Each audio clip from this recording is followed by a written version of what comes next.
Ayun! Happy Tuesday sa lahat ng aking mapagmahal na FB friends. So, ayan, bumalik na naman tayo sa vlogging. Hindi na tayo gaano ka-busy. Joke lang. Hindi. Busy pa rin naman. Everyday, ganun pa rin naman ang routine. For now, pipick up muna tayo ng parcel bago tayo papasok sa shop. Why am I doing this? Bakit kailangan kong gawin? Gusto ko kasi aralin muna yung process. Or gusto ko maramdaman yung nararamdaman ng rider. Kung sakali, dumating yung panahon na kaya ko nang mag-hire ng rider para dun sa shop. O, diba?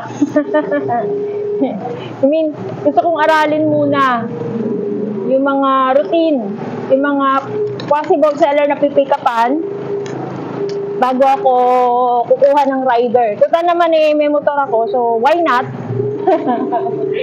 Starting January 2, naging tomboy po ako. Charing! Ang lakas makatomboy mag-rides, guys. Gawain to ng lalaki, pero pinagtitripan kong gawin. Oo, totoo yan, totoo yan.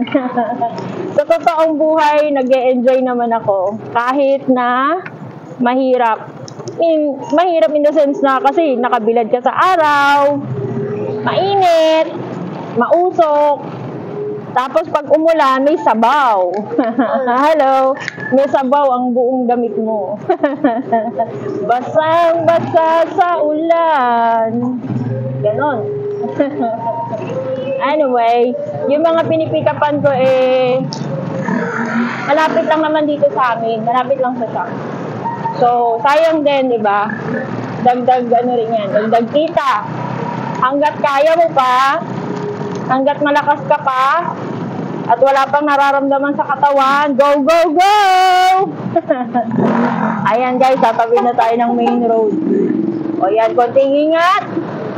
Konting ingat. Yan.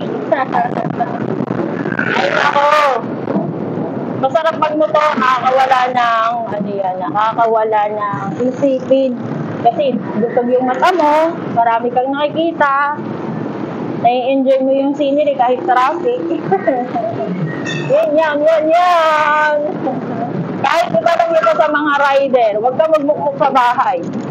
Bumabas ka, magmotor ka. Yan lagi ang sinasabi ng kuya ko, lalo pagka meron ka pinagdadaanan. Magmotor ka. Ay nako, wala pang pick up. Sige.